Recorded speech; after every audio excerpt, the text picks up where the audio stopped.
stop. Before you get excited about this news, before you submit a single form, before you even reach out to your attorney, you need to hear what I am about to share with you. The April 2026 Visa Bulletin has just been released, and for the first time in years, the filing doors have opened wider than many of us expected. 4 groups of immigrants are now in a position to file for their green cards right now. Employment-based categories are current. Family-based categories are current. Certain asylum holds are being lifted. EB-5 investor categories are open for every country on the planet. Immigration attorneys across the country are advising their clients to file immediately. File today. File before this window potentially closes. But here's what most of them are not discussing openly. There have been confirmed reports of ICE conducting enforcement actions inside USCIS field offices during green card interviews. Individuals have been taken into custody during what they believed were routine appointments, sometimes in the presence of their family members. A significant majority of those affected reportedly had no prior criminal record whatsoever. So the real question is not simply whether you are eligible to file. The question is whether you should file right now, and if you do, how you protect yourself and your family from what may be waiting when you walk through those doors. My name is Timothy. This is US Updates Hub, and this video may be one of the most critical ones we have ever produced. Please stay until the very end. I am going to provide you with the complete filing information for all 4 groups, and then I am going to walk you through a 5-step protection plan that could safeguard your family. Do not skip ahead. Every part of this discussion matters. Let me start with the positive developments because they are genuinely significant. The Department of State released the April 2026 Visa Bulletin, and USCIS confirmed on March 17, 2026, that for all employment-based preference categories, applicants should use the dates for filing chart. That is the more favorable chart. That is the chart that allows a greater number of people to move forward with their filings sooner. This represents a meaningful opportunity. Let me walk through it group by group. Group 1 covers employment-based categories, specifically EB1, EB2, and EB3. If you are from any country in the world other than China and India, all 3 of these categories are marked as current on the dates for filing chart. Current means there is no queue. You are eligible to submit your I-485 adjustment of status application right now, this month, without any priority date barrier standing in your way. If you are from China, the EB1 dates for filing cutoff is December 1st, 2023. EB2 is January 1st, 2022. EB3 is also January 1st, 2022. These dates have moved forward, which means a larger number of Chinese applicants are now eligible to file. If you are from India, the EB1 dates for filing cutoff is December 1st, 2023. EB2 has advanced to January 15th, 2015. EB3 also sits at January 15th, 2015. The EB2 India category saw notable forward movement this month. If your priority date falls before January 15th, 2015, you may be in a position to file now. This is the widest the employment-based filing window has been in years, and the underlying reason is worth understanding. According to analysis from immigration professionals, certain travel restrictions affecting nationals of specific countries have reduced visa issuance rates from those nations. When allocated visas go unused, they become available to applicants from other countries. The State Department referenced this dynamic in the April Visa Bulletin. So, this window exists in part because of a policy that has restricted one group of immigrants while inadvertently creating opportunity for another. That is the honest reality of the situation. Group 2 covers family-based F2A, which includes spouses and unmarried children under 21 of lawful permanent residents. This is arguably the most impactful development in this entire bulletin. The F2A category on the dates for filing chart is marked with a C for current, not just for one country, for every single country, including Mexico. Current means that any spouse or unmarried child under 21 of a green card holder is eligible to submit Form I-485 right now, regardless of when their petition was originally filed. Let me emphasize that point. If your husband or wife holds a green card and you have been waiting in line for your turn, this month that wait may be over for filing purposes. You may be able to file today. You can potentially obtain work authorization. You can potentially receive a travel document. This is a historic moment for family-based immigration.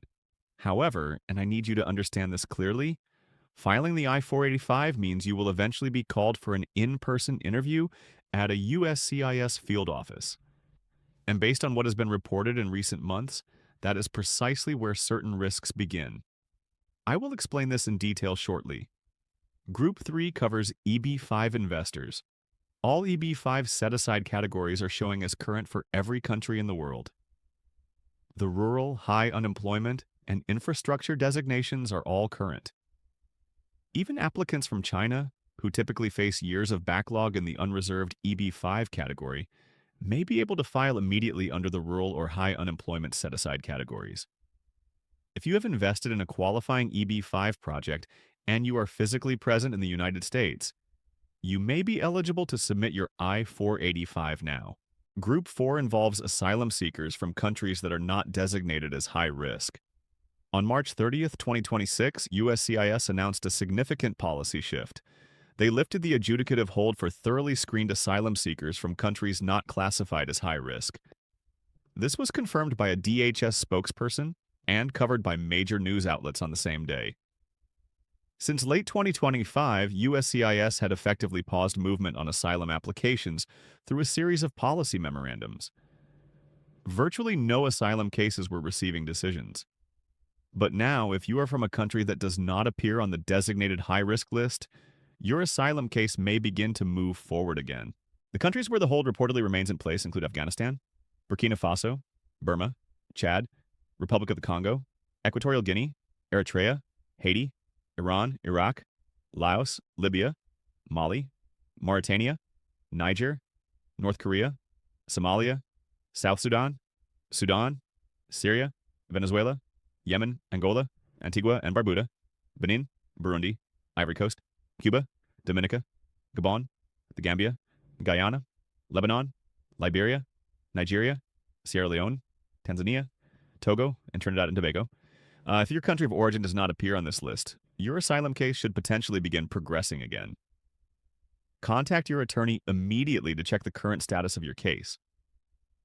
Now, here is the part that most other sources are not addressing, and this is why I asked you to stay through the entire video. Filing your I-485 is the first step, but the second step is the interview. And in the current environment of 2026, the interview carries considerations that did not exist in previous years. Since November 12, 2025, there have been documented reports of ICE agents being stationed inside and near USCIS field offices. Individuals have been taken into custody during and immediately after marriage-based green card interviews. This was first widely documented in the San Diego area, where an immigration attorney reported a significant number of enforcement actions occurring in a single day. Similar incidents have since been reported in Los Angeles, San Bernardino, San Francisco, Salt Lake City, Cleveland, and other locations across the country. By March 2026, reporting from Mission Local, published on March 26, 2026, indicated that at least 539 individuals had been taken into custody at routine immigration appointments in the San Francisco area alone. And here is the detail that demands attention. Reporting indicates that approximately 69% of those affected had no criminal record of any kind. These were spouses of United States citizens who attended their scheduled interviews believing they were following the proper legal process. They completed every form. They paid every required fee. They brought every requested document. And they were taken into custody at what they expected to be a routine appointment. The rationale behind these actions, according to ICE, is that the agency considers itself authorized to take enforcement action against any individual who is physically present in the United States without what they determine to be valid immigration status, even if that person is actively engaged in a legal process that Congress designed to provide them with lawful status.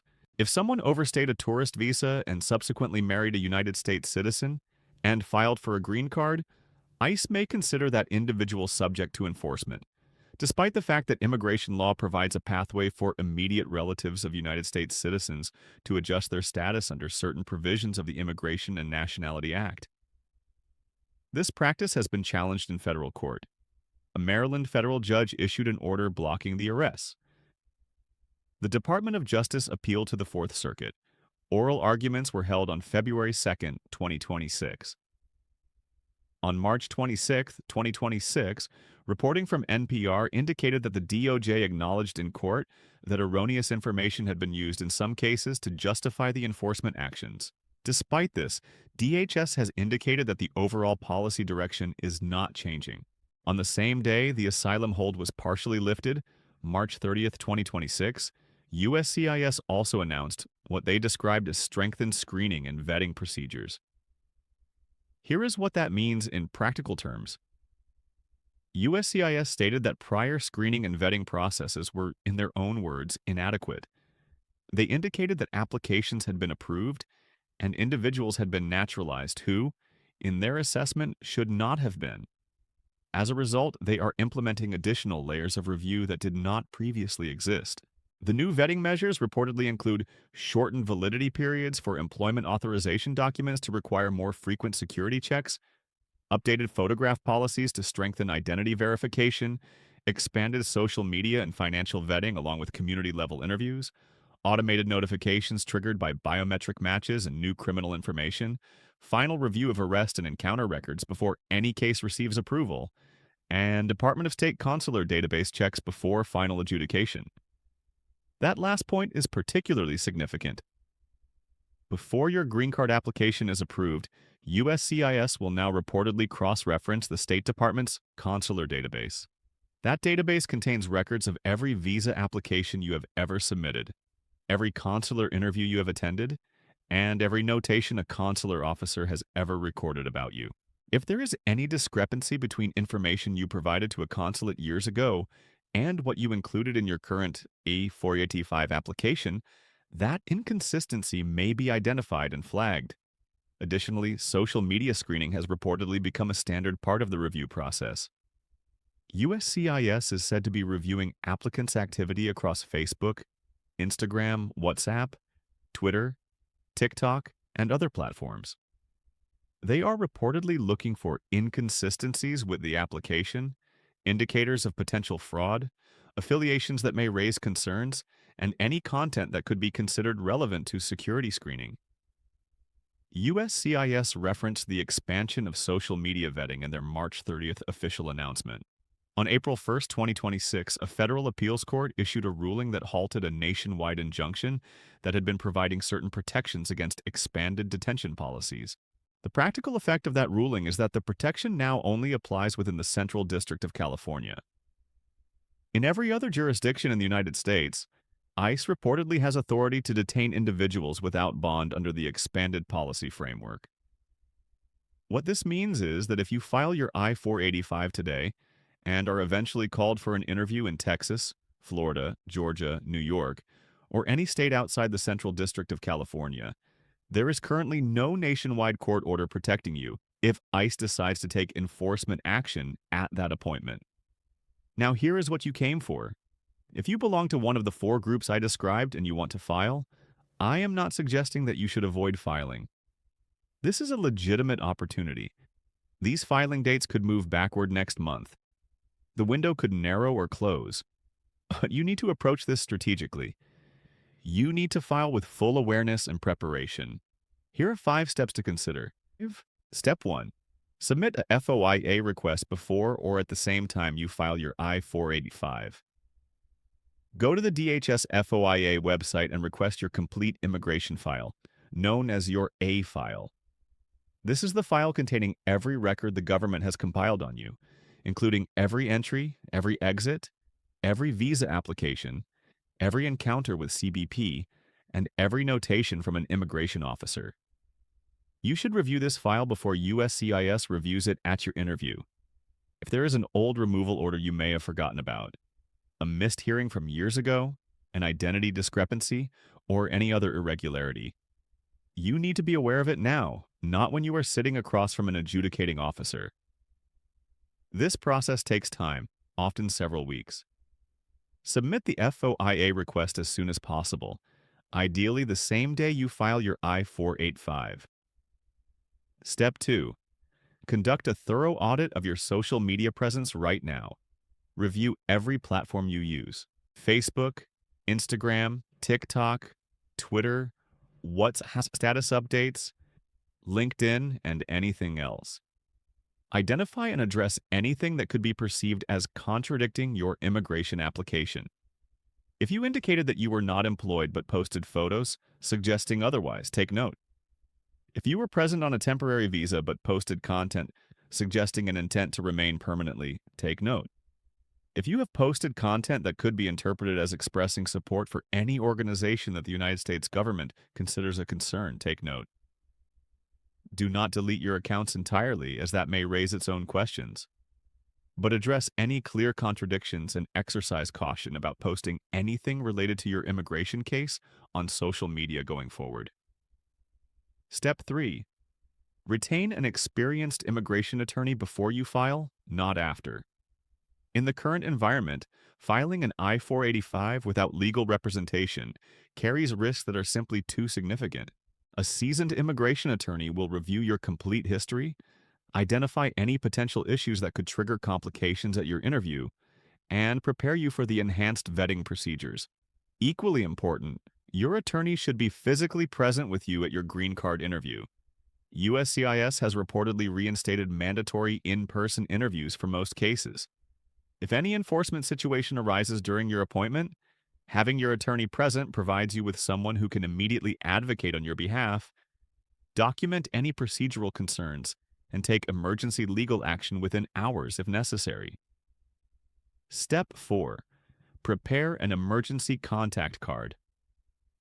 Every individual who walks into a USCIS office in the current climate should carry a card containing the following information: your attorney's name and direct phone number, the ICE detainee hotline number, the ICE online detainee locator website address, your A number, and one sentence committed to memory. I am exercising my right to remain silent, and I would like to speak with my attorney. If you are approached by enforcement agents, do not answer questions beyond identifying yourself. Do not sign any documents without your attorney present. Do not attempt to explain your case on the spot. State that one sentence calmly and clearly. Present the card. Remain composed and silent beyond that point. Your spouse, the United States citizen or permanent resident, should carry a separate copy of this card along with clear instructions on what steps to take if you are detained. Contact the attorney immediately. Check the detainee locator system. Document everything that occurs. Step 5. Understand the strategic timing of this situation. Here is the practical reality. You want to submit your I-485 now to secure your position under the current dates for filing chart before those dates potentially move backward in May. But your interview will not be scheduled for months. By the time you are called in for that appointment, the legal landscape may look different. The Fourth Circuit could issue its ruling on the Maryland case. The Supreme Court could weigh in. Legislative action is possible, so file now to preserve your place. But use the months between filing and your interview to prepare thoroughly. Obtain your FOIA file. Address your social media presence. Brief your attorney on every detail of your history. Assemble your complete evidence package. Practice your interview responses. And finalize your emergency plan. The applicants who will navigate 2026 most successfully are not necessarily the ones who file the fastest. They are the ones who file with the most thorough preparation. Let me provide you with a quick summary so you have everything in one place. Group 1 covers employment-based EB-1, EB-2, and EB-3. These are current for all countries except China and India on the dates for filing chart. China and India have specific cutoff dates that moved forward. File your I-485 now if your priority date falls before the listed date for your category. Group 2 covers family-based F2A, spouses and children of green card holders. This category is current for all countries with no priority date requirement. You may file your I-485 now. Group 3 covers EB-5 investors in the rural, high unemployment, and infrastructure set-aside categories. These are current for all countries. You may file now. Group 4 covers asylum seekers from countries not on the high-risk list. The processing hold was lifted on March 30th, 2026. Check with your attorney to determine whether your country is affected. For the protection plan, Step 1 is to submit your FOIA request.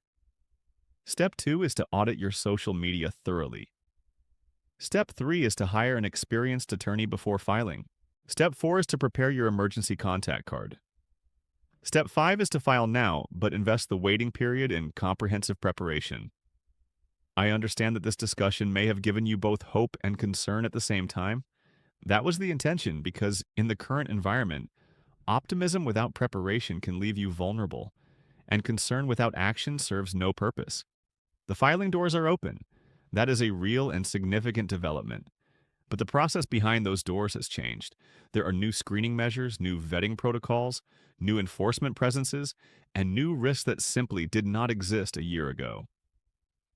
File if you are eligible, but file with full awareness. File with proper legal guidance. File with an attorney committed to standing beside you and a contingency plan ready in case you need it. Share this video with every immigrant you know who is waiting for a green card. Send it to your family group chat. Send it to your colleagues.